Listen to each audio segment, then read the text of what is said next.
Perkenalkan, nama saya Ikomang Wiraadyana Yuda, SPD, calon guru penggerak angkatan ke-11 tahun 2024. Pada kesempatan ini, izinkan saya menyampaikan kesimpulan dan refleksi filosofi pendidikan Ki Hajar Dewantara. Ki Hajar Dewantara adalah tokoh pendidikan Indonesia yang sangat berpengaruh, dan pemikirannya tentang pendidikan telah memberikan dasar yang kuat bagi sistem pendidikan di Indonesia.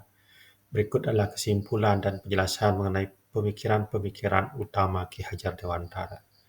Ki Hajar Dewantara memandang pendidikan sebagai proses yang holistik dan konseptual yang bertujuan untuk membebaskan individu dari ketidaktahuan, ketidakmampuan, dan ketidaksadaran. Pendidikan menurutnya tidak hanya berfokus pada aspek akademis, tetapi juga pada pembentukan karakter dan nilai-nilai moral. Ajaran utamanya seperti Tringa, Tripusat Pendidikan, Pancadharma, dan Tutpuri Handayani menekankan pentingnya peran guru, keluarga, dan masyarakat dalam mendidik anak-anak untuk menjadi individu yang merdeka, bertanggung jawab, dan mampu berkontribusi positif pada masyarakat. Pemikiran Ki Hajar Dewantara, Tringa, Niteni, Niroke, Nam, Bahi. Niteni mengamati dan memahami dengan cermat. Niroke yaitu meniru atau meneladani hal-hal baik yang diamati. Nabahi mengembangkan lebih jauh berdasarkan apa yang telah diamati dan ditiru. Penjelasan. Metode ini menekankan pembelajaran yang didasarkan pada pengamatan, peniruan, dan pengembangan lebih lanjut, sehingga siswa dapat belajar dengan cara yang alami dan progresif. Pusat pendidikan, yaitu keluarga, tempat pertama dan utama dalam pendidikan anak, terutama dalam pembentukan karakter dan nilai-nilai moral. Yang kedua adalah sekolah, lembaga formal untuk mengembangkan pengetahuan akademis dan keterampilan sosial. Yang ketiga yaitu masyarakat, tempat di mana nilai-nilai dan pengetahuan yang telah dipelajari, diterapkan dan diuji dalam kehidupan nyata. Penjelasan. Ketiga pusat pendidikan ini harus bekerja sama untuk menciptakan lingkungan belajar yang holistik dan komprehensif bagi anak-anak. Yang berikutnya adalah Pancadharma, kodrat alam. Pendidikan harus sesuai dengan bakat alami dan potensi masing-masing anak. Kebudayaan, yaitu pendidikan harus berlandaskan kebudayaan nasional untuk mencapai dan menciptakan kesadaran dan kecintaan terhadap budaya sendiri. Yang berikutnya adalah kemerdekaan. Pendidikan harus membebaskan peserta didik dari kebodohan dan ketidakmampuan, menjadikannya individu yang merdeka dan bertanggung jawab. Yang berikutnya adalah kemanusiaan. Pendidikan harus mengembangkan rasa kemanusiaan dan kesadaran sosial. Yang berikutnya yaitu kerakyatan. Pendidikan harus menciptakan suasana demokratis dan menghormati hak asasi manusia. Penjelasan hal yang di atas yaitu Pancadharma mencerminkan prinsip-prinsip dasar yang harus dipegang dalam proses pendidikan yang mencakup penghormatan terhadap kodrat individu, kebudayaan, kemerdekaan, kemanusiaan, dan kerakyatan.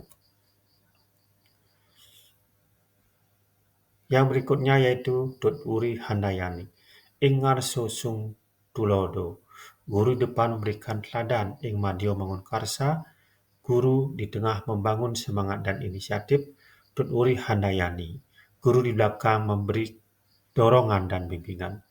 Filosofi ini menekankan peran penting guru dalam proses pendidikan, baik sebagai teladan, motivator, maupun pendukung bagi siswa.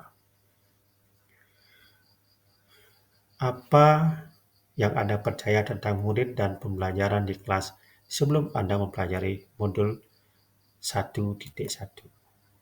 Yang saya percaya tentang murid dan pembelajaran di kelas sebelum saya mempelajari modul 1.1, yaitu pembelajaran berpusat pada guru, mengejar ketuntasan materi, menyamakan standar nilai atau KKM. Yang keempat, kurang memperhatikan kemampuan awal dan latar belakang siswa. Yang kelima, fokus pada hasil bukan proses. Selanjutnya, yang berubah pada diri saya setelah mempelajari modul 1.1,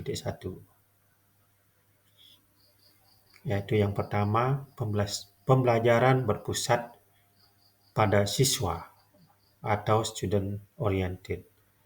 Yang kedua, mewadahi cara belajar siswa sesuai keinginan dan gaya mereka belajar. Yang ketiga, memahami kemampuan siswa yang berbeda-beda dan memberikan metode dan pendekatan pribadi pada siswa. Yang keempat, memperhatikan perbedaan kemampuan siswa berdasarkan karakter yang dipengaruhi oleh budaya kedaerahan. Yang kelima, penilaian dilakukan lebih pada proses belajar. Dari hal yang saya sampaikan, yang dapat segera saya terapkan, lebih baik agar kelas mencerminkan pemikiran Ki Hajar Dewantara, yaitu 1. Menciptakan model pembelajaran yang tepat dan menarik pada siswa. Yang kedua, membuat pembelajaran model konseptual, kolaboratif, dan inovatif. Yang ketiga, menumbuhkan rasa percaya diri kepada anak akan kemampuannya. Yang keempat, mengadakan pembelajaran yang berbasis pendekatan pribadi atau personal approach untuk mengembangkan kemampuan yang konseptual. Yang kelima, membuat berbagai macam rubrik penilaian berdasarkan kemampuan dan bakat peserta didik. Dari hal tersebut di atas, saya bisa menyimpulkan bahwa pendidikan adalah tuntunan menuntun peserta didik sesuai dengan kodrat alam dan zaman, among, yaitu memberikan cinta kasih dan memperhatikan kebutuhannya. Pendidikan bukan hanya yang bersifat kodiktif. Pendidikan bisa tumbuh berkembang pada anak dipengaruhi oleh sosial budaya kedaerahan. Yang berikutnya juga, pendidikan yang sejati adalah berhamba pada anak, yaitu melayani kebutuhan pembelajaran anak dengan sepenuh hati. Demikian yang bisa saya sampaikan. Terima kasih atas perhatiannya.